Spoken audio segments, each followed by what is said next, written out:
درود بر یکایک شما فعالان و کارآفرینان و دستاندرکاران عرصه اقتصاد. مراسم بزرگداشت روز ملی صنعت، معدن و تجارت شامگاه دوشنبه 19 تیر ماه 1402 با حضور جمعی از مسئولان و فعالان حوزه اقتصادی استان در محل نمایشگاه بین‌المللی مشهد مقدس برگزار شد. اما برای رسیدن به این روز باشکوه برنامه‌های متنوعی برگزار شد.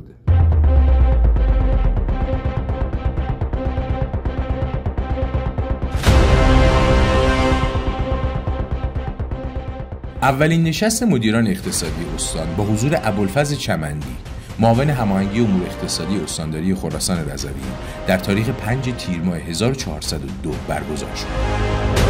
چمندی در ابتدای جلسه با اشاره به سرمایه‌گذاری خارجی در استان گفت: بخش سرمایه‌گذاری خارجی در استان یکی از موضوعات و مباحثی است که خیلی جدی ما خودمون دنبال اون هستیم. وی با اشاره به نقش بانک‌ها در توسعه اقتصادی استان و کشور تصریح کرد: ما در قصه سرمایه‌گذاری در بانک‌ها یک هدف‌گذاری سال گذشته در قرارگاه تامین مالی داشتیم که 62500 میلیارد تومان منابع جدید رو بانک‌ها به عرصه اقتصادی استان اضافه کنند. ایشان با توجه به هم‌مرز بودن استان خراسان رضوی با کشورهای افغانستان و ترکمنستان به نکته مهمی اشاره کرد.